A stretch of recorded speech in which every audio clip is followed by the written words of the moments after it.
Штипските сушни полиња ќе бидат наводнувани. Во програмата на Министерството за земјоделство влегуваат изградба на системот за наводнување на Лакавичкиот регион од браната Мантово, но и изградба на мини акумулации кај Сушево. Според градоначалникот Илчо Захариев, ова ќе значи заживување на штипските села, но и добро земјоделско производство, кое во моментов зависи од она што ќе падне од небото, односно од временските прилики.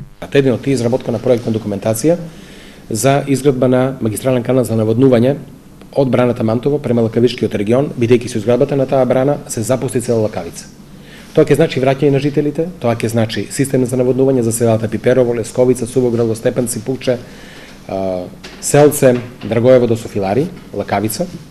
Вториот проект е изградба на Козишка брана на реката Барга, тоа е браната Баргала на Козишка река.